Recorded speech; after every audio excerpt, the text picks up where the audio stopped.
Ya,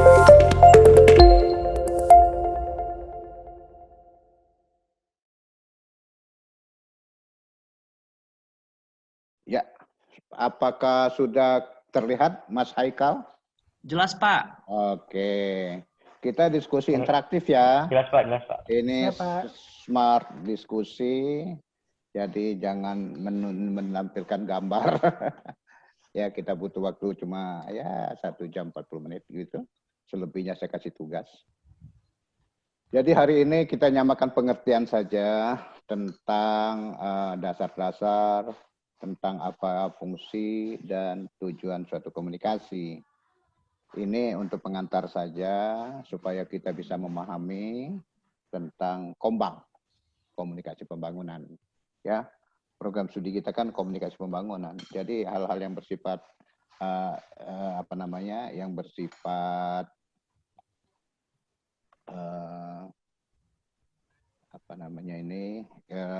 filosofi, yang bersifat teori-teori kita lewat saja. Makanya saya butuh diskusi. Ya, saya juga sudah menampakkan diri bahwa saya ada. Kita coba mulai lagi dengan kegiatan slide. Oke. Nah, jadi harapan kita setelah kita kuliah hari ini 1 jam 40 menit, Bapak Ibu paham tentang apa yang kita maksud dengan topik kita sekarang, ya. Dasar falsafah Daskom itu yang kita ingin masukkan di dalam pengembangan kelompok, ya. Yang seperti apa? Kemudian Anda nanti paham merancang sistem komunikasi dalam wadah kelompok itu. Sehingga saya lebih banyak diskusi saja kepada Anda gitu ya. Asumsi saya ilmu-ilmu dasarnya sudah sangat paham. Yang jelas komunikasi itu saya ambil falsafahnya minimal ada 5 elemen. Ada sumber, ada pesan, ada channel, ada receiver, ada efek, impact of komunikasi. Tapi karena kita ingin membangun kombang, komunikasi pembangunan, yang adalah dalam wadah pengembangan kelompok, maka saya tambahin SMCRE D, destination of komunikasi, destination of komunikasi. Tujuan komunikasi pembangunan yang seperti apa yang akan kita coba munculkan. Nah, sehingga harapan saya Bapak Ibu semua punya kemampuan menjelaskan dengan detail ini yang harus kita lakukan dalam kombang komunikasi pembangunan dengan tujuan-tujuan yang sudah sangat spesifik. Khusus ya, levelnya karena mata kuliah ini kita membuat pengembangan kelompok. Jadi levelnya adalah small group ataupun large group. Saya ingin wanti-wanti. Nah, jadi pertama tentu semua paham apa itu komunikasi, ya. Saya kuncinya menggarap secara linier tadi 6 elemen. Tapi sekarang pandemi COVID menuntut wadah small group, large group dalam berkomunikasi di wadah itu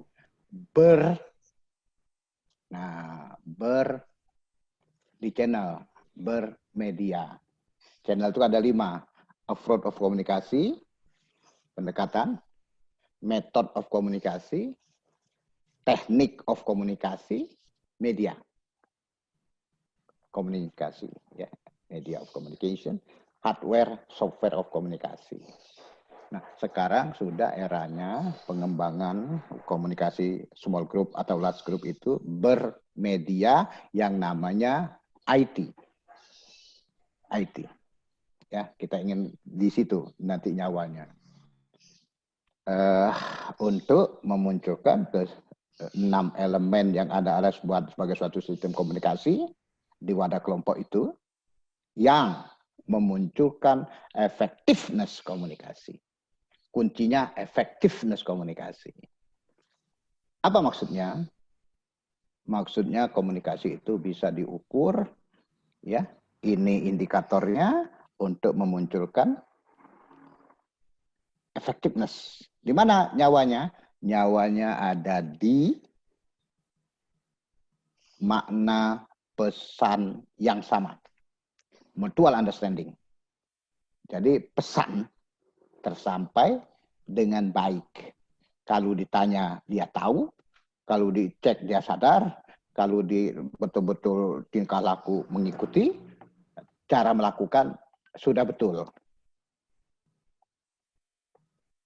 Makanya pertanyaan pertama saya adalah, kapan suatu komunikasi sudah dikatakan benar?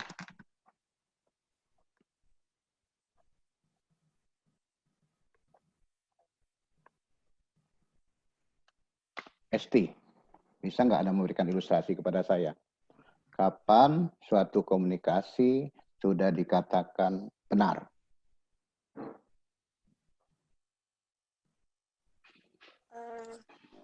Ketika ada seorang menyampaikan pesan, kemudian diterima oleh penerima pesan, dan penerima pesan itu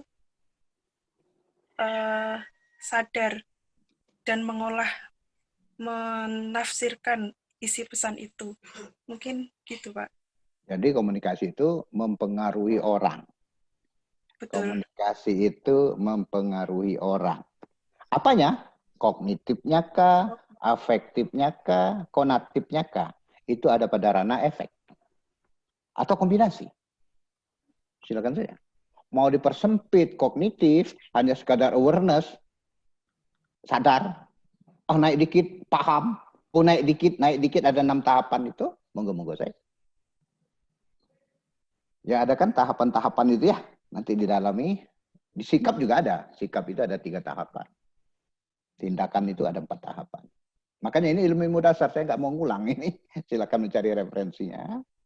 Maksud saya membangun sesuatu untuk memunculkan efek itu harusnya berhubungan dengan konsistensi merumuskan destination of komunikasi.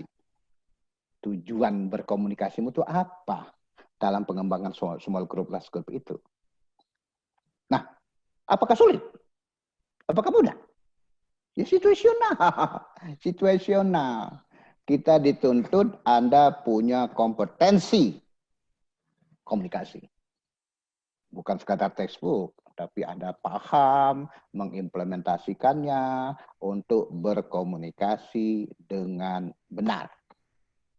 Jadi di kepalamu benar dulu. Kemasan pesan di kepalamu dirumuskan dengan baik dulu.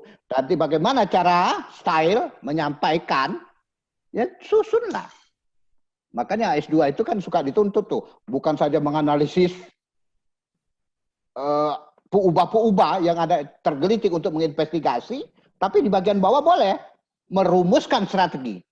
Strategi yang bagaimana? Nah, kan rumusan masalah kan kalimat tanya kan. Strategi komunikasi yang bagaimana? Yang harus dimainkan dalam event.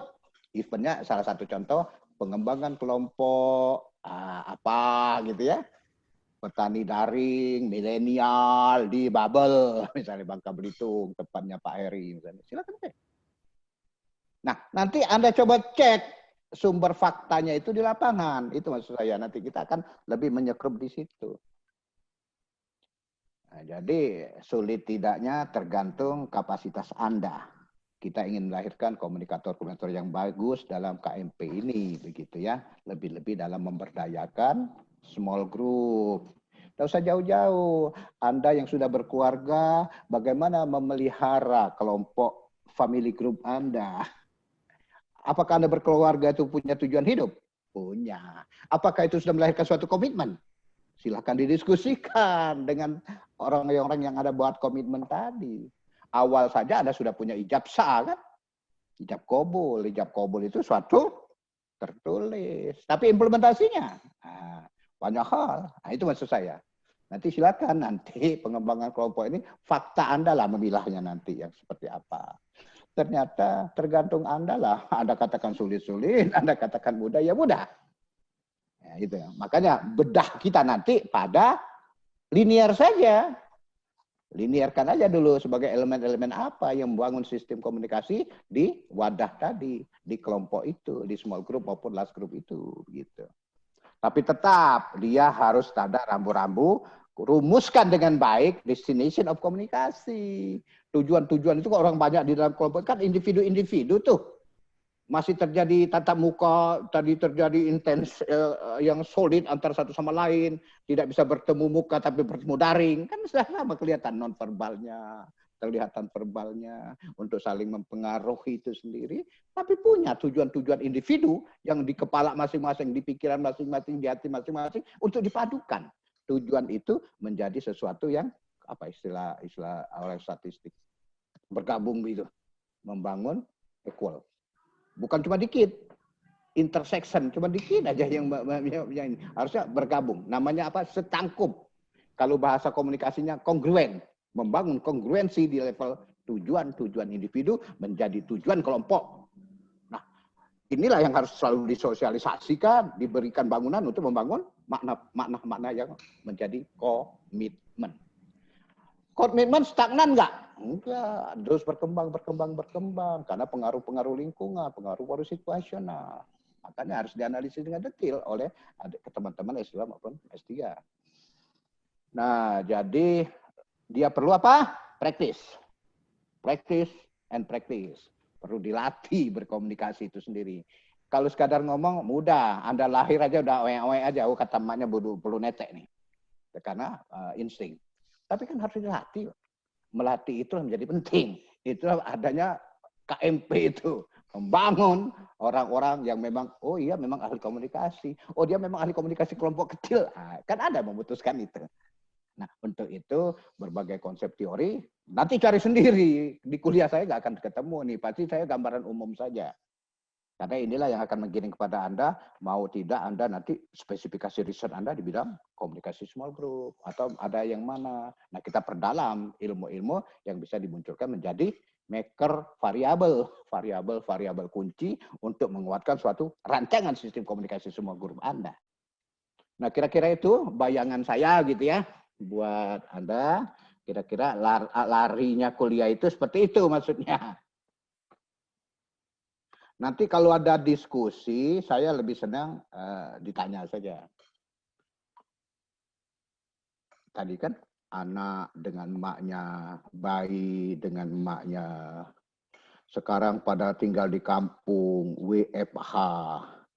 Terjadi, Anda nonton di TV itu, ada emaknya marah-marah gitu ya. Menggantikan peran pendidik gitu kan, emaknya disuruh mendidik anaknya padahal sudah susah dengan kerja domestik. Akhirnya yang muncul kalau mengelola hati nggak bagus, afektifnessnya bagus, habis gitu. Nah, hal-hal yang harus Anda lihat lah. Kan bapak-bapak kan ada di kampung semua ini. Di kampung masing-masing gitu ya maksud saya. Bisa kampung kota, bisa kampung metropolis, bisa rural yang sangat primitif, tidak apa-apa. Berarti ada keunikan masing-masing di spesifik lokasi yang menjadi analisis kita. Tapi kan ada orang-orang di sana yang membangun kegiatan-kegiatan small group dia. Nah, misalnya di rumah tangga gitu kan.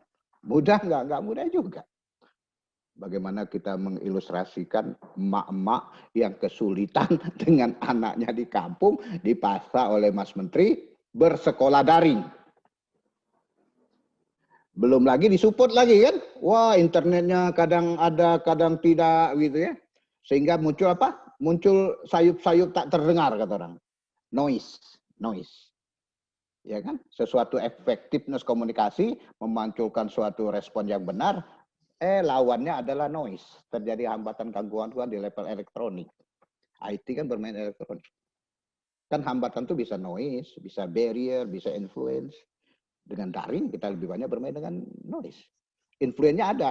Gagap teknologi. Wah ini salah pencet, ini gimana, ini kok nggak muncul-muncul gitu ya. Artinya Anda harus familiar.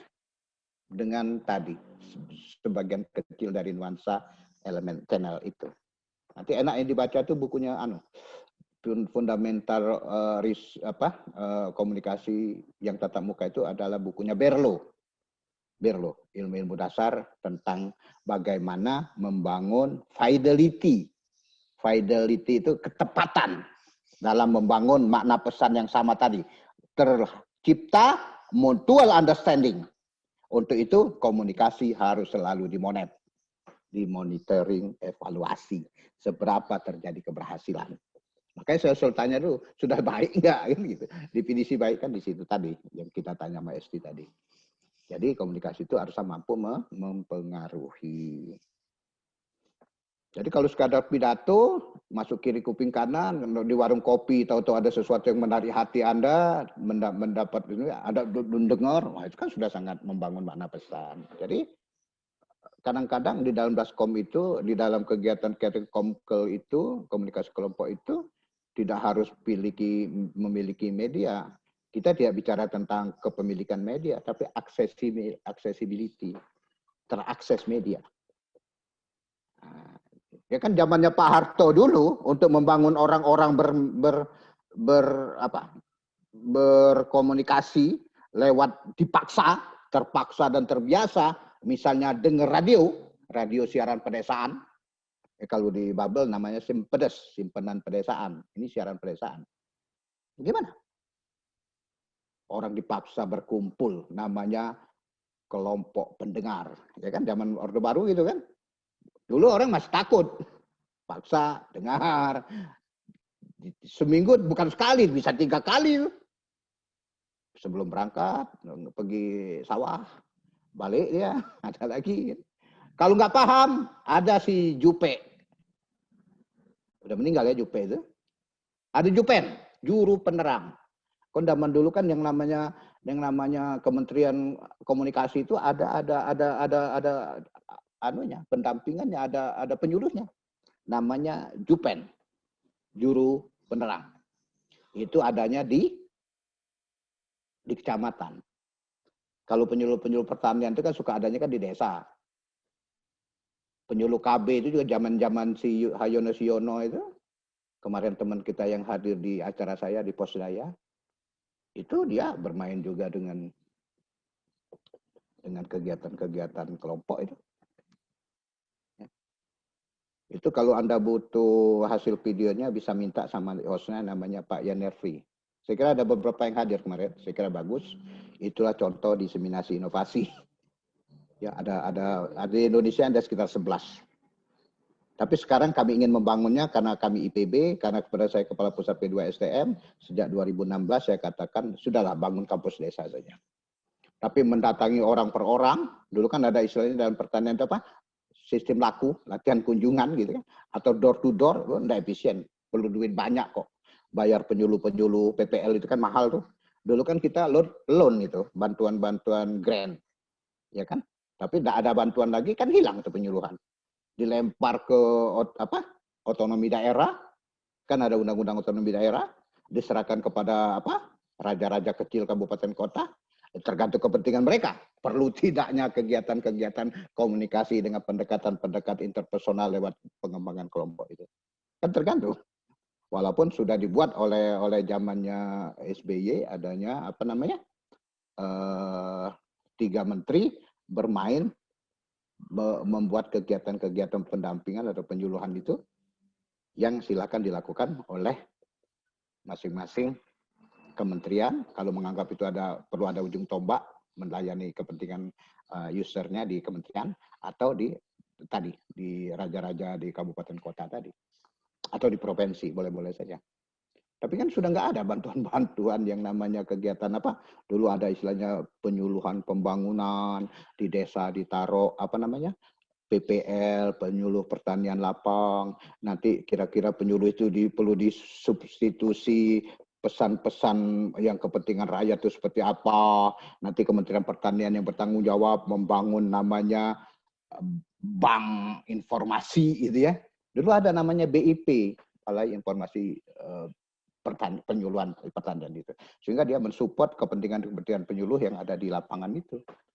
Oh, bagaimana mengkoordinasi misalnya kan, naik dikit strata struktur di atas PPL ada PPM, penyuluh pertanian madya yang kerjanya koordinasi. Oh, naik dikit lagi yang agak lebih besar misalnya kan sifat kita kan dari pusat, regional, lokal, kabupaten kota, baru level wilayah tadi. Muncul nanti nyasar kepada spesifik lokasi, kelurahan maupun desa. Nah, nanti ada namanya apa yang bertanggung jawab di perencanaan itu, PPS, penyuluh pertanian spesialis. Nah, hal-hal seperti itu kan memunculkan sesuatu tadi zaman Orde Baru itu, pengembangan kelompok juga yang menuntut bagaimana mensasar sebanyak mungkin orang, baik di level-level ujung tombak, di desa maupun ke kelurahan tadi, untuk partisipatif dalam pembangunan. Walaupun awalnya kesannya adalah top down. Ya kan, ujungnya kan kita ingin membangun, ada feedback, ada stimulus, ada respon, membangun umpan balik. Seperti apa? Nah, itu mudah nggak mudah. Nah, itu yang saya cerita historical tadi, ternyata dituntut pembiayaan juga untuk itu. Nah, itu kan udah level yang kita bangun itu ya, yang nantinya membawa Pak Harto jadi apa namanya itu, dibawa ke tahun 84 itu, swasembada padinya itu kan. Tapi kan cenderung top down, ternyata nggak ada kegiatan itu habis juga dia.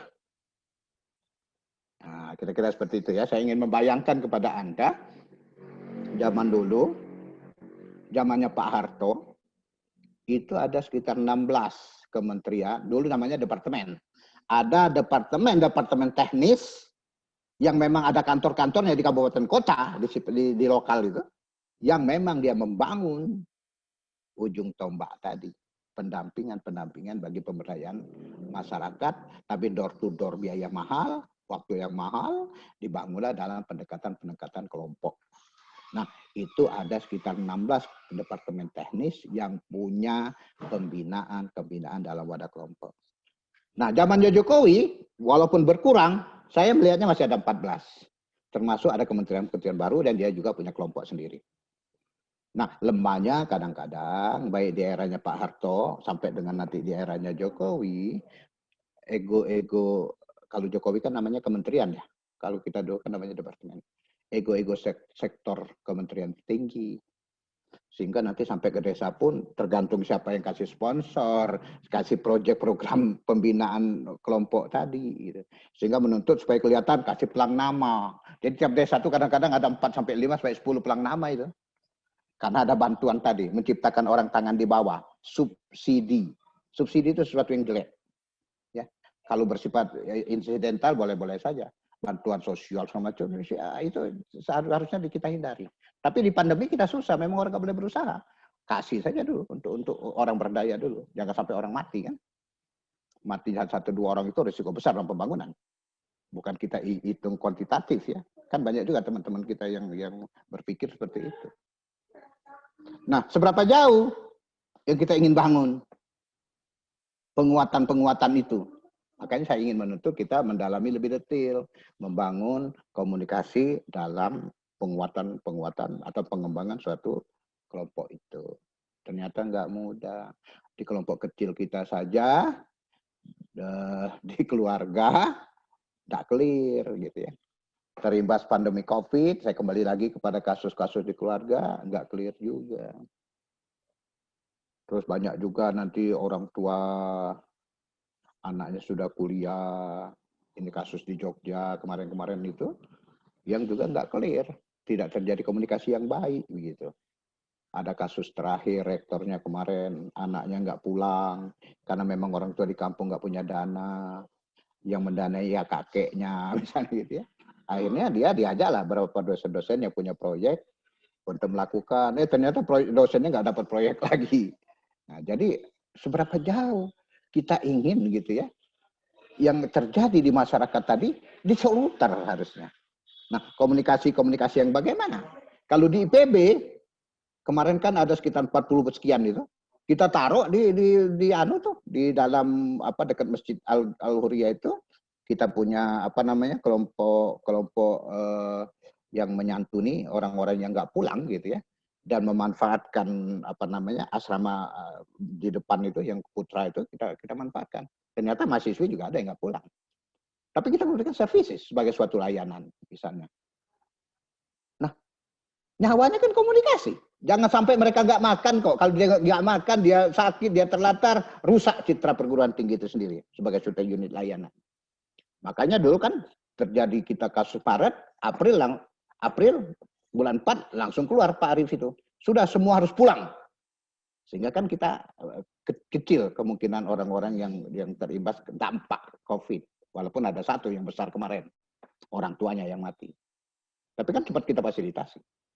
Sehingga redam. Tapi di perguruan tinggi lain, nah itu maksud saya. Siap nggak dengan perubahan-perubahan yang seperti itu? Saya kira kuncinya komunikasi. Semua adalah kuncinya komunikasi. Bagaimana membangun itu menjadi sesuatu yang disampaikan itu adalah problem solving. Yang disampaikan itu bukan pencitraan. Kita banyak kan pencitraan. Belum apa-apa, sudah pakai media massa, belum apa-apa, sudah dipublish. Tapi tidak berjangka continuing, jangka panjang. Nah ini silakan, saya hanya memberikan ilustrasi-ilustrasi kekinian saja, makanya kita tuliskan di sini ya, kasus-kasus, ternyata nggak mudah juga. Termasuk komunikasinya Jokowi dengan masyarakat Papua. Kemarin terakhir ada mati lagi. Berarti kan ada sesuatu problem ya yang nggak tertangani. Padahal kalau kita bicara manajemen konflik dalam kelompok, sedikit ada beda saja. Kalau pejabat itu adalah sangat sense, ada kedekatan dengan masyarakat, dia harus cepat-cepat mencarikan jalan keluar terhadap konflik tersebut. Jangan sampai sudah meledak dulu, ya kayak kita bisulan, sudah pecah, baru akurasi, baru diobati. Lebih mahal. Tapi melakukan pendekatan itu nggak mudah. Ini salah satu kasus ya, di Papua itu. Gimana? Masih jalan kok itu. Sama dengan terakhir ini. Kasus juga pernah selesai antara polisi dan ABRI. Ini sesuatu yang mengkritik gitu. Kalau kita tarik benang merahnya, komunikasinya sampai ke atas itu. Nah itu maksud saya. Tapi di level grassroots, antar kelompok-kelompok terbentuk, saat konflik itu tidak dikelola, susah. Makanya ada manajemen konflik, dikelola. Tapi kalau dalam kelompok tadi sudah kita bentuk, tercipta, tadi nggak ada kegiatan, nggak ada activity, kasih stres, kasih strain, kasih tegangan, kasih tekanan, supaya mereka kelihatan hidup, gitu. Kelihatan geraknya. Nah makanya dikelola. Kapan harus diminit, kapan harus seperti apa gitu ya. Kira-kira seperti itu contoh-contohnya. Sekarang masih rebutan alusista, ya. Akhirnya yang menang ya itu tadi. Yang menteri di atas ya gitu ya, bukan kawan-kawan yang darat, laut, udara itu ya. Nah ini problem juga itu. Karena anggaran kita memang ke atas. Tapi ada nggak komunikasi anggaran? Ada. Wong audit komunikasi aja ada kok. Nah seberapa jauh itu dikelola dengan clear, itu penelitian bagi S2. Kalau berani Anda melakukannya kan gitu ya. Termasuk pembelian pesawat. Mengapa jadi terhambat? Itu small group. Ada nggak orang kepentingan di belakangnya? Ada. Kemarin pengamatan saya kasus Magelang. Baru-baru ini. Sekian ratus orang diterima untuk menjadi murid baru. Ya termasuk kepolisian di situ, 4 itu tadi. Sudah diumumkan. Ternyata ada rombongan istana datang. Semua dibatalkan pengumuman itu. Dikarenakan. Nah, tidak tahu saya. Dikarenakan itulah menjadi sesuatu, orang di dalam pemutus di kelompok tadi yang menetapkan orang-orang yang terpilih yang sudah dipublish dan ada anak yang sudah nyampe di sana disuruh balik dengan asumsi kesehatan. Orang kalau masalah kesehatan bisa diselesaikan dengan baik. Ternyata kita amati lebih jauh, ada keluarganya, ada KKN-nya, kolusi korupsinya di level pejabat. Keluarganya si Anu, keluarganya istana yang. Nah ini kita bingung kita. Tapi ini pandemi, siapa melakukan pengawasan monitoring? Nggak ada. Ini saya hanya buka-bukaan sedikit, karena saya meneliti itu sekarang. Seberapa jauh itu dibangun dengan baik. Sesuatu yang sudah diputusin, kok harus dirobak. Dan media massa mempublish itu, gitu loh. Kan malu kita. Nah, ini problem-problem besar ya. Ada rombongan pusat mau ke sana untuk menganalisis penerimaan itu. Sehingga ada di belakang layar ya, ada 2 orang yang harus dimundurkan. Terus kita periksa, nah ini kan susah juga kita untuk ngomongnya. Tapi kita harus membangun itu dengan baik. Jadi membangun komitmen, memelihara komitmen, dan sampai kita mau mempertahankan nggak mudah. Zaman saya dulu saya 84 ya, saya 84 asisten dosen. Dulu komunikasi ini dipegang oleh Amri Jahi. Ya, ada Pak Dr. Amri Jahi yang membuka program studi komunikasi kita. Saya salah satunya mahasiswa asdos dia. Nah, pada saat itu Andi Hakim diminta untuk menerima Mami. Mami ini anaknya bungsunya Pak Harto. Masuk dia semester awal, dia pengennya agronomi. Tapi setelah diskusi kelompok penerima tim kecil itu, tidak bisa. Rektor nggak bisa ngatur dia masuk ke agronomi. Ya sudah, kalau gitu di saya saja. Dan dia kebenaran ruang statistik. Taruhlah di statistik, salah satu program jurusan di statistik. Masuk dia. Kalau Anda orang IPB, Anda paham itu. Kita tingkat 1 itu suka dalam 10 kelas gitu ya. Masuk di sana atau 12 kelas gitu kan. Namanya kelas tingkat persiapan bersama itu. Itu pasti setiap tahun ada 2 kelas yang namanya RCD. 2 kelas yang tinggal kelas kan. Residipis zaman kami dulu. Tinggal di situ.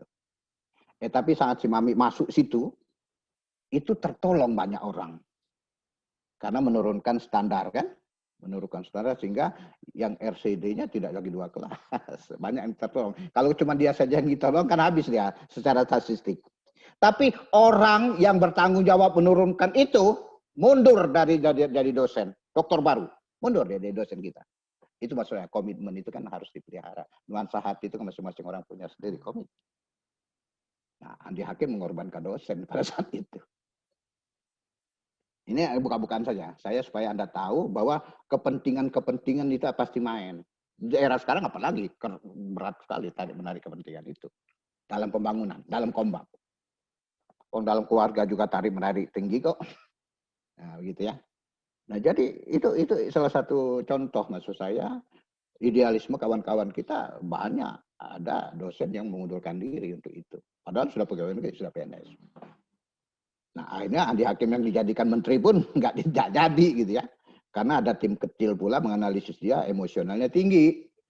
Dicalonkan urutkan keempat setelah pilihan menteri, dia ditunjuk sebagai ketua LIPI pun orang nggak sepakat juga.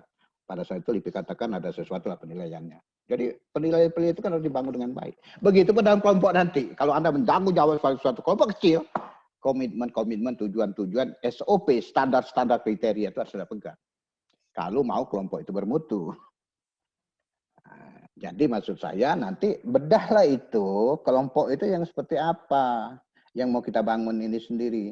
Bukan sekadar kumpulan orang kelompok itu maksud saya. Ada 9 hal yang saya bilang kemarin. Untuk membangun eksistensi suatu wadah kelompok itu sendiri. Kuncinya adalah komunikasi verbal.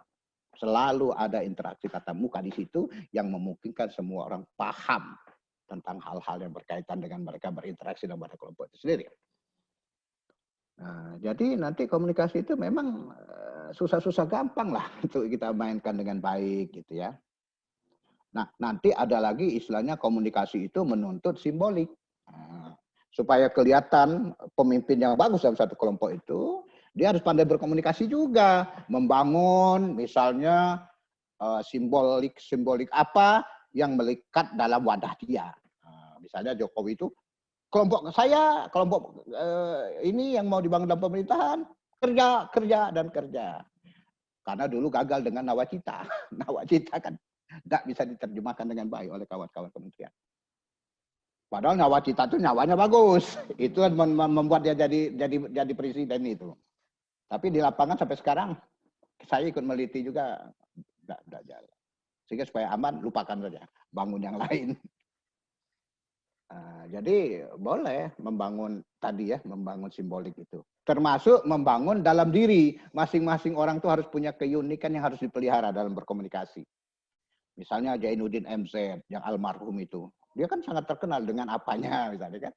kapasitas. Oh, sejuta umat itu yang seperti ini. Karena dia punya karakter. Zamannya Pak Harto, walaupun sekarang masih ada sedikit orang kenal gitu ya, kalau ngomong kami harapkan ken ya ujung itu. Kalau orang Sumatera tidak bisa menjadi tidak bisa jadi panglima. Itu sudah aspek-aspek nuansa umum. Walaupun istrinya orang Jawa katanya kan. Nah, jadi keunikan berkomunikasi itu membangun suatu hal yang penting gitu ya, membangun nuansa-nuansa yang kuat untuk mendirikan dia sebagai individu, dia sebagai suatu warna kelompok menjadi harus sesuatu yang lebih clear. Sama dengan Triumph sekarang kan, tram ya orang Amerika itu sebenarnya yang dijual malah sangat bersifat kultural ya, kadang-kadang menyentuh sedikit etnis yang itu ya, Anda lihat sendiri kan peranunya untuk membangunkan dia, karakter dia itu seperti ini. Termasuk juga dia mengevaluasi pandemi ini kan, bagaimana dia harus bersikap, dia menuduh Cina misalnya. Itu sesuatu yang menggelitik. Artinya supaya bisa eksis kelompok itu, dia harus punya sesuatu, apakah itu di nuansa kepengurusannya yang bisa eksis atau nuansa program program yang ada di kelompok itu sendiri yang harus dibangun dengan baik. Begitupun dalam Anda nanti berkeluarga, sukses tidak keluarga itu bukan karena Anda nanti lulus doktor. Kalau Anda sudah doktor, anak Anda nanti harusnya 10 meter di atas Anda. Dia bisa jadi lebih tinggi daripada Anda. Minimal menyamai Anda sebagai suatu doktor atau sesuatu yang S2. Mudah nggak mempertahankan itu? Nggak mudah. Nah, ini sekelumit yang saya ingin memberikan ilustrasi kepada Anda. Komunikasi itu mudah sulit. Dituntut keterampilan berkomunikasi. Tapi harus punya keunikan, punya program yang menjual reputasi, citra dia itu sendiri. Ini hanya beberapa contoh saja. Jadi harusnya komunikasi itu membangun penggemar-penggemar yang loyalty. Komunikan yang loyalty. Yang sangat support dengan apa yang ada di dalam kelompok. Boleh saja kelompok itu menjadi fanatisme, menjadi fanatik gitu ya. Tapi tetap harus dikritisi, semua orang itu harus bisa memberikan suatu kritik, saran, perbaikan, dibicarakan dalam kelompok. Tapi membangun fanatisme itu menjadi sesuatu yang penting. Itu tinjauan-tinjauan kita terhadap pendekatan pengembangan kelompok dilihat dari sosial, kelembagaan, ya di samping ekonomi, dan kultural. Nah itu kalau Anda baca sejarah studi komunikasi yang terjadi di Afrika, kalau Anda juga kemarin dengar yang kita buat daring itu, ada teman kita yang menjadi salah satu penggerak masyarakat di Afrika, pendekatannya adalah kultural salah satunya. Ya kan ada sesuatu buku tentang studi komunikasi itu, Afrika itu salah satunya pertimbangannya adalah kultural di samping sosial ekonomi dan kapasitas spekulasi yang tersedia di wilayah itu. Nah itu sesuatu yang menggelitik tuh. Makanya saya nyuruh Anda kemarin hadir di situ untuk membangun juga seperti apa sih membangunnya itu. Nah ternyata Mbak kita mengatakan pendekatan kelompok yang dia mainkan tidak langsung besar seperti yang dibayangkan orang kan gitu. Nah, kita butuh kawan-kawan yang bisa membangun keilmuan dan idealisme menerapkan implementasi itu. Sehingga nanti yang mengakui itu orang lain, bukan dia, dengan kapasitas keberhasilannya. Nah, jadi keterampilan berkomunikasi itu ada di diri masing-masing orang yang bermain sebagai source komunikator pembangunan itu. Ya. Komunikator pembangunan itu. Nah, inilah yang kita ingin coba bangun. Nanti di dalamnya ada sikap-sikap nih. Ada style komunikasi yang bagaimana. Style itu kan cara kita menyampaikan itu seperti apa. Kayak kita leadership. Leadership itu ada tipe kepemimpinan, ada gaya kepemimpinan. Ya kan suka dikaitkan seperti itu kan.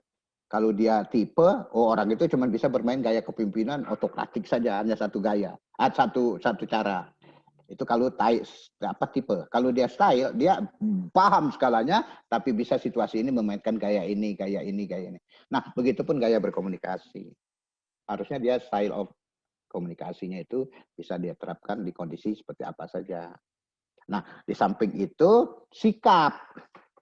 Kan beberapa referensi mengatakan sikap berkomunikasi itu harusnya situasional juga, tapi jangan sesuatu yang lemah. Yaitu apa itu? Pertama, sikap asertif. Asertif. Pernah dengar kan asertif kan? Sekian itu indikatornya, seret gitu. Itu yang bagus. Dalam membangun suatu komunikasi pengembangan kelompok. Bangunlah kepemimpinan yang ada di dalam pengurus.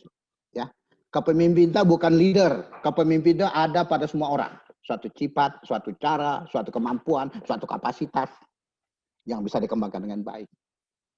Nah, jadi bermain asertif itu bagus.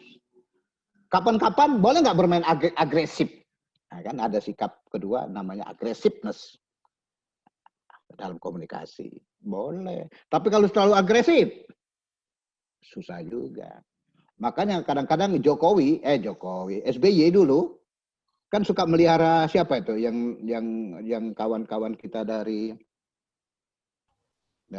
apa namanya pengacara yang ngomongnya aneh-aneh itu kan, sengaja diciptakan membangun sesuatu yang aneh itu kan, zamannya si SBY. Silakan aja nanti kalau salah dibeneri oleh si fungsionaris partainya, atau langsung nanti dianalisis oleh si Pak SBY. Jokowi juga bermain itu kan, banyak juga itu orang-orang yang sengaja dipasang, dan termasuk juga dengan IT-nya. Ya, boser-bosernya itu sendiri, influencernya itu sendiri ya, dan kadang-kadang pakai biaya rakyat juga itu lewat kementerian. Nah, ini ilmu komunikasi semua sebenarnya yang dimainkan sebenarnya. Nah, jadi apa? Ada yang tahu nomor 1 yang paling bagus, assertiveness, nomor 2 aggressiveness, yang nomor 3 ini yang jelek. Tapi sewaktu-waktu perlu juga. Apa itu? Daskom ini. Asertif, agresif, submisif. Nah, itu juga ada indikator-indikator kriteria-kriterianya. Silakan dibaca. Hindarilah itu. Ya, apalagi dalam kelompok. Kalau bisa yang submisif itu dibangun menjadi asertif. Itulah gunanya praktis. Berlatih. Dilatih. Sehingga punya skill, punya keterampilan berkomunikasi. Nah, kita ingin nanti sudah ber-IT. Ya. Komunikasi, kalau memang tidak memungkinkan karena pandemi COVID, kita bisa video call. Ya kan? Video call tuh bisa berempat, bisa berlapan. Ya kan? Memungkinkan untuk itu. Mau banyak lagi? Bisa. Sekarang malah tinggal bagaimana Anda punya keterampilan, kapasitas tambahan. Memanfaatkan media-media tadi.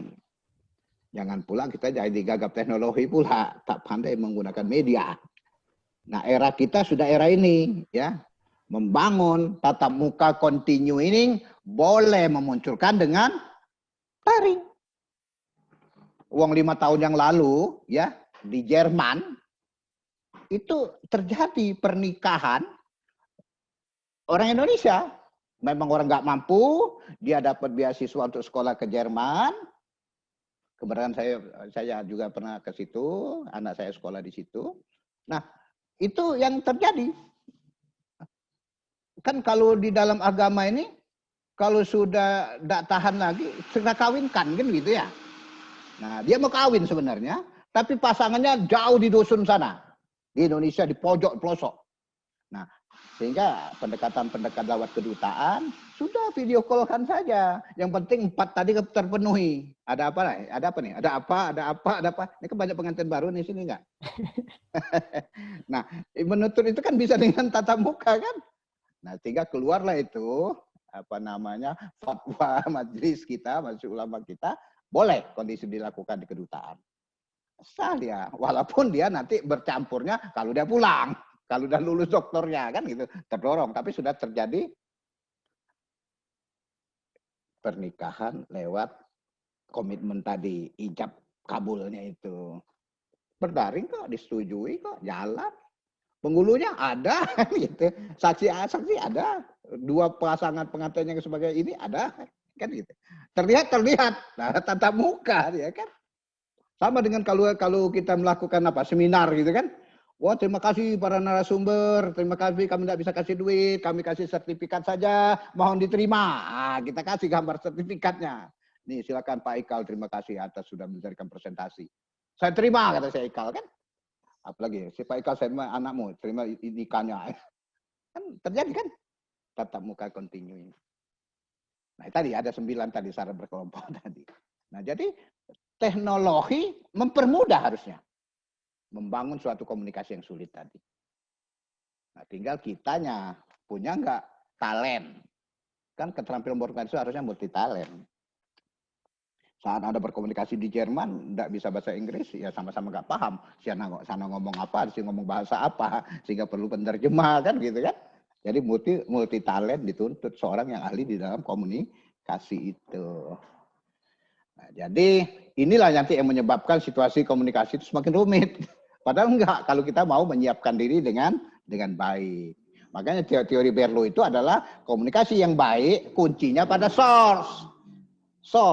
Dia membangun empati, membangun suatu kapasitas diri untuk melahirkan ketepatan, fidelity di level dia, di level source yang ada 4 elemen. Nanti dibaca buku Berlo bab 3, fidelity. Ada 4 itu. Nah, dia yang memiliki keterampilan itu, termasuk beradaptif dengan sosial budaya. Nomor 4-nya itu sub-elemennya sosial budaya. Bukan ekonomi, sosial budaya kok. Budaya bahasa bagian daripada budaya. Jadi harus punya kapasitas-kapasitas seperti itu. Kalau ingin membangun fidelity.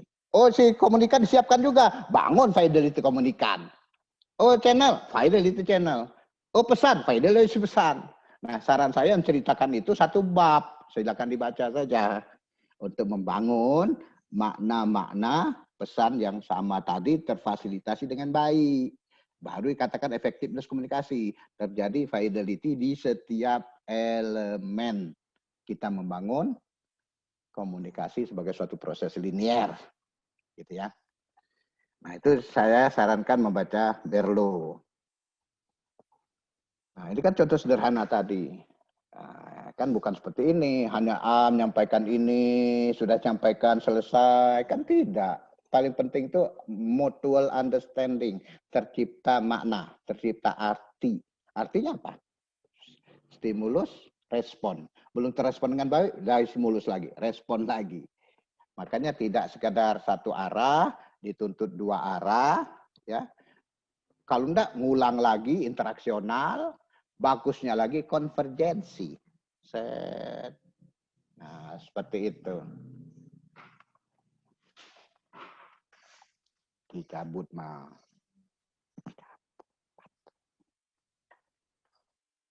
Bentar ya, baterainya agak mati ya, sebentar saya pasang dulu. Oke.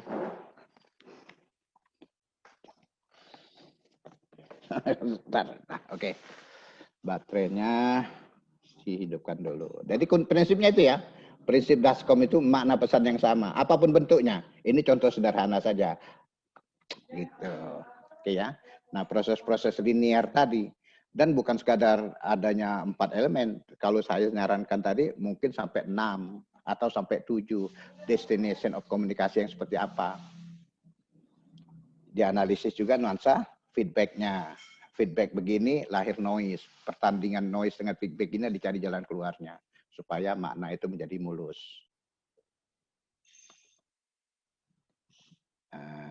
Oh ternyata komunikator tuh sebelum ngomong dia harus mikir dong. Lah iyalah, komunikasi itu kan harus dipikirkan begitu. Nah, ini ngapa pindah ya ntar lo. Ternyata kan harus. Nah, dia harus mikir, maka terjadi encode gitu ya. Kalau dia pakai media boleh juga di tengah ini encode-nya. Jadi komunikasi itu mikir, apa yang diomongkan dipikir dulu, baru dibuang, dilemparkan dalam bentuk gelombang bunyi ataupun ada beri nonverbal ini gelombang-gelombang cahaya kan. Jadi kemasan pesan secara substansi dan kontekstuasi lewat saluran-saluran mana nyampe komunikan. Emang komunikan langsung terima? Enggak juga, ternyata dia berpikir membangun sesuatu itu. Jadi decode itu bisa dalam pikiran orang, bisa juga dalam alat. Boleh-boleh saja. Nanti contoh-contoh sederhana saja. Kalau kita elemennya seperti ini, ada 5, ada komunikator, ada encode, ada pesan, ada decode, ada komikan, gitu ya. Saya kira waktu udah nggak banyak kita bisa jelaskan. Oh bisa juga dengan 5 aspek. Nih syarat keberhasilan suatu komunikasi itu sendiri misalnya. Ini juga boleh didalami. Nah misalnya keberhasilan itu disupport tidak hanya oleh komunikator, oleh komunikan, ya, tapi juga pengemasan pesan dan memilih cara-cara menyampaikan menggunakan saluran apa. Nah, buku ini dikatakan hanya melihat metode dan media yang sesuai. Padahal ada 5 itu. Ditambah yang paling akhir software hardware karena kita ber-IT. Tapi cek pesan itu sudah atraktif belum? Pesan itu sudah sesuai belum? Yang dibutuhkan oleh yang komunikan kita udah pas belum? Kalau bukan kebutuhan mereka nggak mau dengar juga dengan optimal gitu ya. Nah, jadi harus dievaluasi itu komunikasi. Seberapa jauh keberhasilannya. Misal gitu ya, itu juga bisa dibaca 5 elemen ini gitu ya. Macam-macam, silakan aja Anda baca buku yang manapun, bagus gitu ya. Untuk membangun pengertian komunikasi itu sendiri. Begitu. Jadi dia memang menyampaikan pengertian, membangun gagasan, pemahaman makna dan suatu sikap dan aksi yang seperti apa.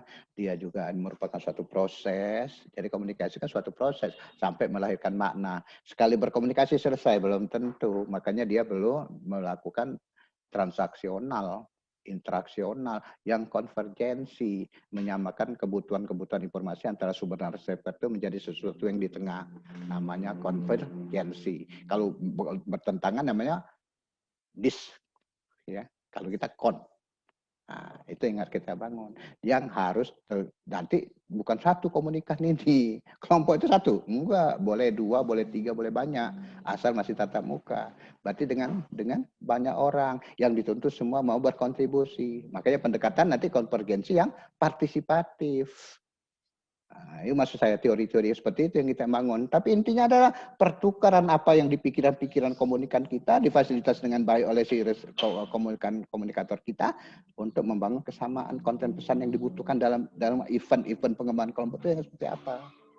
Nah, sehingga ini membangun sesuatu pekerjaan-pekerjaan tidak sekadar to informing di sini komunikasinya. Tidak hanya to memotivasi saja, bukan. Tapi sudah pada persuasif, sudah pada membujuk, sudah pada bagaimana mengajak orang menjadi to educate, mau belajar. Nah, sehingga betul-betul si pendengar itu nanti perspektifnya, sudut pandangnya sama persis dengan apa yang ada di kepala si source, si komunikator pembangunan tadi. Nah, inilah sesuatu yang tidak mudah tadi. Karena bukan dengan satu orang sudah banyak berbeda-berbeda, tapi beberapa orang dalam suatu boundary maintenance pada kelompok. Nah, jadi inilah PR-PR kita, maksud saya yang harus kita coba analisis dengan detail.